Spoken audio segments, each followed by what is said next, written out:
દિવાળીના તહેવારને પગલે થરાદ શહેરમાં ગેરકાયદેસર રીતે ફટાકડાનું વેચાણ થતું હોવાની માહિતી મળતા થરાદ પોલીસે કડક કાર્યવાહી હાથ ધરી છે. મુખ્ય બજાર વિસ્તારમાં અનધિકૃત ફટાકડા વેચાણ કરતા સ્ટોલ પર તવાઈ ચલાવી મોટી સંખ્યામાં ફટાકડા કબજે કરવામાં આવ્યો છે. પોલીસના સૂત્રો મુજબ અનેક વેપારીઓ લાયસન્સ વિના ફટાકડાનું વેચાણ કરી રહ્યા હતા.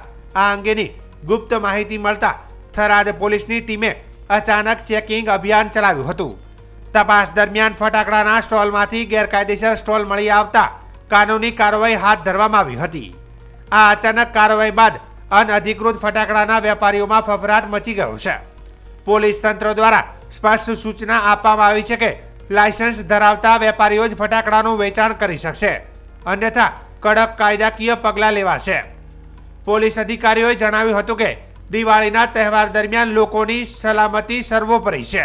ગેરકાયદેસર ફટાકડાનું વેચાણ અને અસુરક્ષિત રીતે ફટાકડા ફોડવા પર કડક કાર્યવાહી કરવામાં આવશે. થરાદ પોલીસે નાગરિકોને અપીલ કરી છે કે લાયસન્સ ધરાવતા સ્ટોલ પરથી ફટાકડા ખરીદે અને સલામતીના નિયમોનું પાલન કરી સુરક્ષિત અને શાંતિપૂર્ણ દિવાળી ઉજવે.